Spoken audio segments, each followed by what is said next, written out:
알고 메인을 얘기 못했어요, 사실은. 저 본질이 하시고 일단 끝나봅시다. 예.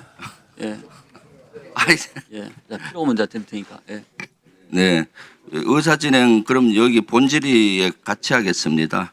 사실 여기 정인으로 나와 있는 분들이 있는데 어저께 국민의힘 모 의원실에서 청문회 전에 그 정인을 좀 만나자고 제의를 했습니다.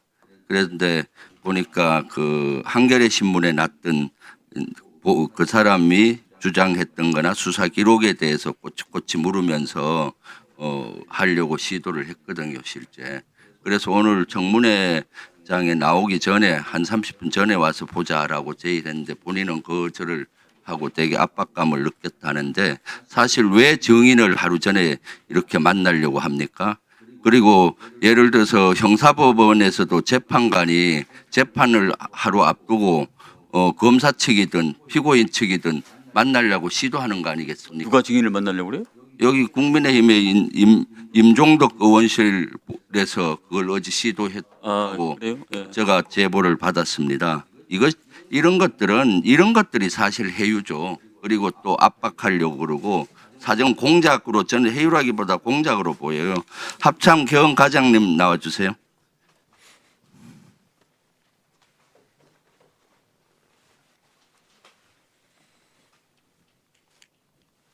네, 합참 전 경험과장입니다.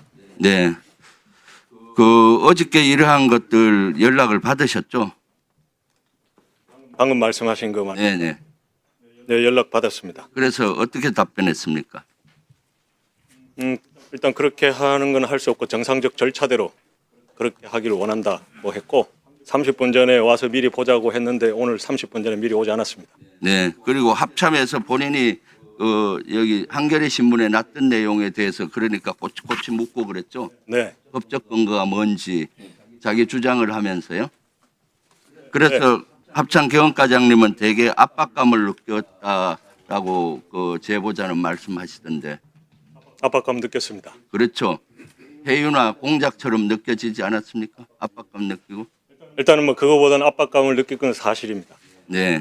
그래서 이런 것들이야말로 해서는 안 되는 일인데 이것은 그 위원장님께서 이따가 경고를 한번 주시고요. 여기 의사진행 발언 내용입니다. 그래서 좀 추가 시간을 줬으면 좋겠고요. 거기 어저께 그 사람들이 질의하려는 거를 제가 대신 질의할게요. 어제 전화로 했던 내용들 대부분이. 합참의 그 개헌과장님은 평소에 전시에 대비한 계엄 훈련을 하는 보직이죠. 그렇습니다. 네. 그래서 사실 합참에서 계엄에 관련된 최고의 권위자잖아요. 권위자가 되려고 노력하고 네. 있습니다. 계엄을 이번에 할 때 비상계엄 때도 합참 내에 자체 계엄 사령관 밑에 합참 인원으로 계엄 사무소를 운영을 준비 중이었잖아요. 그죠? 그렇습니다. 구성을 준비 지원 중이었습니다. 그 사항은 의장한테 보고는 했습니까? 계엄 준비하면서. 의장은 당연히 알겠죠. 합참 인원으로 주로. 그 부분은 제가 정확하게 모르겠습니다. 네. 한 20명 정도로 구성되어 있죠. 20여 명이었습니다. 네. 합참 인원으로 주로 했어요. 합참 인원들과 국방부 조사본부 네. 인원이 있었습니다. 그다음 포고령 계엄 선포하면 대통령이 서명에 들어가서 공고문 같은 거를 실제로 다 서명을 하고 해야 되잖아요. 그렇습니다. 그 슬라이드 한번 비춰주시죠. 실제 보면은 포고문이 있고 담화문, 경고문, 공고문, 훈령 이런 것들이 있는데 포고문은 실제 요 설명을 한번 해주세요. 기한을 하고 요 처리 절차에 대해서 이대로 준용이 안 된 것 같아요. 근본적으로 포고문을 작성하기 위해서는 대통령의 서명이 들어간 계엄 선포문, 그러니까 공고문이 있어야 합니다. 그것이 있어야 포고문이 작성이 되고 그 포고문을 작성을 할 때는 슬라이드에서 보시는 저 절차를 다 거쳐야 됩니다. 그렇죠. 저기에서 나오지 않은 계엄 선포문, 대통령의 공고문은 또 다른 법적 절차, 다시 말해서 국방부에서 건의를 한다면 국방부에서 계엄 선포문 안을 건의를 하고 국무심의를 통해서 이후에 대통령의 제가 이후에 공고하게 되어 있습니다. 이번에는 실제 그 윤석열 측에서는 이러한 절차를 전혀 준용이 안 한 거죠. 그것은 제가 모르겠습니다. 제가 포고문- 명확하게 말씀드릴 수 있는 것은 네. 그렇게 언론에 나온 그대로 서명이 들어간 대통령의 계엄 선포문인 공고문과 그리고 이미 포고령 1호가 발령되었다고 하는데 당시에 합참 계엄 과장으로서 지원 임무를 간 저는 그 서명이 들어간 계엄 포고령 1호도 보지를 못했다는 게 팩트입니다. 그렇죠. 실제 서명 들어간 것들 못 보고요. 네. 그리고 포고령도 그 합참 과장은 전혀 못 봤다는 거 아니에요? 포고령도. 포고령을 서명 들어간 일체 보지 못했고 차후에 거의 계엄이 끝나가는 즈음에 다른 곳에서 복사본, 서명이 되어 있지 않은 복사본을 본 적이 있습니다. 그래서 이번에 사실은 그리고 계엄사령관이나 부사령관 합동수사본부장 임명도 대통령이 해야 되는데 임명장 받습니까? 임명장을 주게 돼 있잖아요. 어떻게 돼 있나요? 임명장은 뭐 꼭 저에게 줘야 되는 것은 아니지만 네. 그 부분에 대한 임명장을 저는 보지 못했다라는 걸 말씀을 드렸습니다. 부사령관이 누구였는지 합동수사본부장이 누구였는지 언제 알았습니까?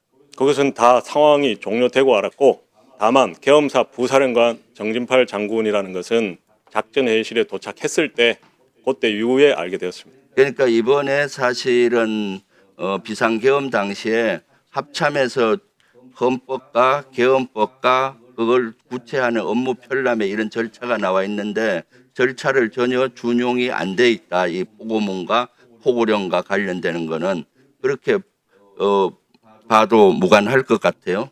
실제. 일단 그런 부분은 제가 판단할 영역을 가지고 있는 그대로 팩트만 일단 다 말씀을 드렸습니다. 네, 들어갔어요. 다음 저기 이경민 우리 수방 방첩사 좀 나와주세요. 아까 위원장님 한 1분만 더 주세요. 아까 제가 그랬으니까요. 네, 방첩사 네, 참모장입니다. 네. 스라이드 한번 띄워주세요. 그 다음 슬라이드.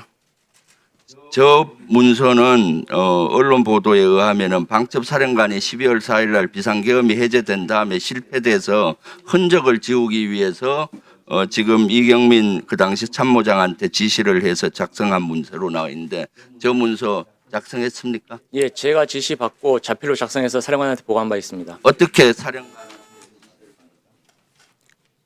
그 12월 4일 아침에 제 기억에 의하면은 사령관이 저를 불러가지고 내가 계엄을 미리 알았더라면 휴가를 갔겠느냐 그 얘기를 먼저 하면서 그리고 또 장군처장이 해외 출장을 보냈겠느냐 이런 이야기를 하면서 저한테 좀 한번 적어봐라. 그래서 계엄을 사전에 몰랐던 이유에 관한 사령관 이야기를 쭉 이야기를 해가지고 그 내용을 적어서 제가 사령관한테 보고한 바 있습니다. 몇 시에 지시를 받았죠?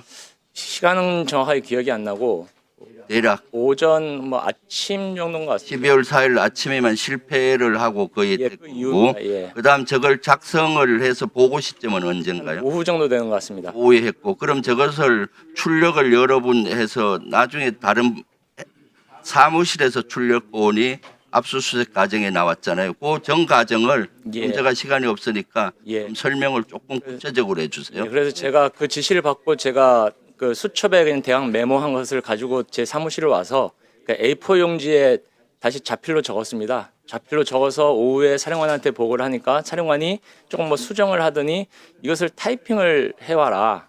그래서 그래서 그 문서를 가지고 나와가지고 그거는 참모장 업무가 아니라고 생각했기 때문에 제가 비서실 중령한테 그 내용을 전달하면서 이거 타이핑해서 비서실에서 사령관님께 보고 드려라.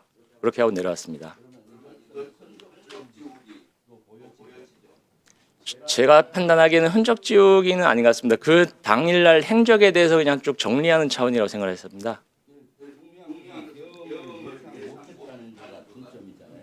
예, 그렇습니다. 그러니까 당시에 저도 그 사령관도 계엄을 예상 못했다고 생각하기 때문에 그런 하루의 행적을 적으라는 거구나 그렇게 생각을 했었습니다. 예. 네.